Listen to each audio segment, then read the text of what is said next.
E pegando um gancho de pergunta aí depois a gente segue aqui, só mais uma, que é dessa parte, né? É do Ricardo, falou o seguinte: se puderem falar sobre utilização de inversão de dependência na persistência, para plugar nos DBs ou trocar de banco de dados, se existe outra forma, etc. É uma discussão muito grande, porque a gente parte sempre do princípio que a gente nunca vai trocar banco de dados, né? E existem outras maneiras de fazer isso. A inversão de dependência é muito mais levada ao co-design na camada de persistência do que no banco de dados em si. O que eu quero dizer com isso? A sua inversão de dependência vai acontecer, por exemplo, quando você trabalha com DDD Repository. Por quê? Porque a mente dele lida com o repositório, mas ao mesmo tempo ele não sabe qual implementação do meu repositório vai ser lá, ou qual provider vai ter lá dentro do meu banco de dados. Então, novamente, ele existe, ele é muito comum. Se você usa repository, ele está muito mais comum do que você imagina, mas isso é persistence layer da aplicação, não no banco de dados.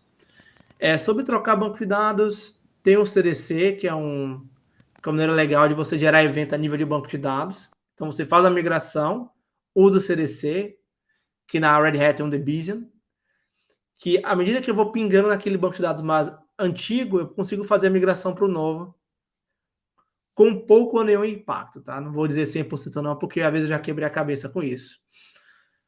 E sobre essa inversão de dependência que você falou, com o repository, e utilizando as abstrações como especificação, como JPA, você consegue trocar sua implementação sem muito impacto na sua aplicação, tá? Então, eu quero usar o repository, vou lá dar o save.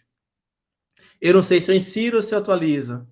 Para minha camada de cliente é apenas uma coleção de objetos. Aonde essa informação estará, pouco me importa. Ou o próprio DAO, né? Eu posso criar lá as operações, inserir, atualizar e tudo mais, que é mais próximo do banco de dados. Só que esse carinha, eu consigo replicá-lo, eu consigo trocar de relacional para não relacional, ou até mesmo entre relacionais. Só que, com essa camada de abstração, lembre-se, se eu trocar de banco de dados relacional para não relacional, geralmente tem impactos de modelagem.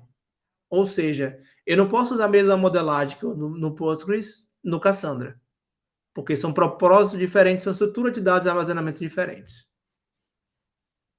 Lembrando também que quanto mais recurso específico daquele banco de dados você utilizou, mais difícil vai ser sua migração, né? Eu trabalhei num projeto uma vez que eles estavam num banco, não vou lembrar qual que é, e queriam migrar para um outro. Só que eles tinham, pelo sistema inteiro, 1 bilhão de utilizações de funções específicas que a chamada era feita direto no Select. Lá, não desistiu da migração porque estava muito amarrado. E o outro lado ruim é que se eu uso só o padrão, eu esqueço de tirar o melhor proveito do banco de dados, né? Sim, trade-off de novo. Trade-off da vida, né? Cara, legal. Queria falar, eu comentei com o pessoal, né, que você tá lançando, acabou que tá em pré-venda, né, o seu livro. Perguntei até antes se você tinha ele fisicamente, mas não tem. Mas fala um pouco aí do seu livro, você escreveu junto com a Karina, comenta um pouco aí Sim. o que é o livro, o que ele tá falando e por que tá vendendo tanto assim. Ah, sim. O livro ele vai focar muito em persistência e melhores práticas para software design a nível de persistência, com Java, naturalmente, né? Então, a ideia é falar um pouco mais sobre o impacto de escolher um Data Access Object ao invés de um repository, ao invés de um mapper. Qual a diferença do mapper tradicional que a gente usa com JPA, de um Active Record, o grau de distanciamento e impacto na minha performance, o nível de impedância, o grau de maturidade. E por que esse livro está vendendo tanto, na minha opinião, né? Porque a documentação para a camada de persistência ainda é muito pequena, é muito pouca. A gente tem muito material, muito artigos, muito livros falando de refatoração para aplicação. E poucos com relação ao banco de dados. Porque, primeiro, ele é muito mais difícil. E segundo, não existe uma garantia de sucesso. O livro deixa claro, olha, são caminhos que eu passei que podem te ajudar e você vai ter que adaptar, porque cada caso é um caso. Eu posso migrar de um banco de dados relacional para outro relacional, mas eu posso migrar para um relacional para o não relacional, para um relacional para o não relacional, que requer uma modelagem diferente. E esses vão ter aspectos diferentes. Então, assim, esse foco e essa ênfase em persistência acabou chamando a atenção, porque não tem muito sobre isso, sabe? Uhum. E como você falou, ele é o top venda, inclusive na frente de uma pessoa que tem um nome muito chamativo, né? Que é o Vem Cá. Então, assim, pensa bem, quem é o nome mais chamativo do que ter Vem Cá no nome? Todo É mundo difícil vai, né? competir com algo tão chamativo quanto, né? Gente, quem não faz ideia do que ele tá falando é o Venkat Subramanian, tá? Venkat Subramanian, se você nunca ouviu esse nome difícil, é uma das figuras mais conhecidas do Java no mundo, um dos grandes palestrantes que a gente tem nos grandes eventos.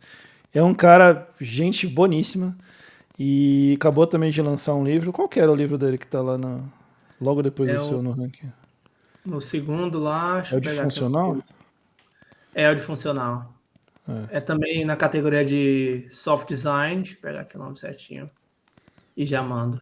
Tentar E, deixar cara, bem me diz pequeno. uma coisa, ele aborda questões de modelagem em diferentes tipos de arquitetura, sei lá, o cara que está fazendo microserviço, o cara que está fazendo monolito, o cara que está fazendo Sim, ciclo e NoSQL, ele enfim. acaba abordando, sim, esse pensamento de microserviço versus monólito. Não tem como você fugir, né?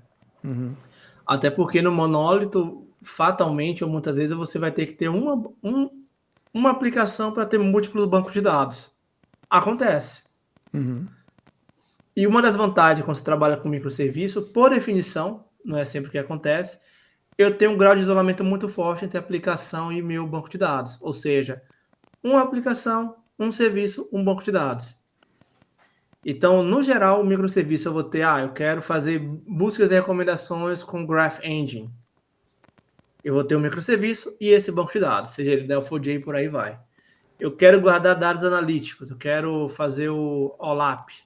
Cara, tá aqui um banco de dados relacional com Postgres, tá aqui a sua aplicação e ninguém toca nisso. No monólito isso não necessariamente acontece. A vida tem que lidar com com 3 instâncias de banco de dados ou usar o que a gente chama de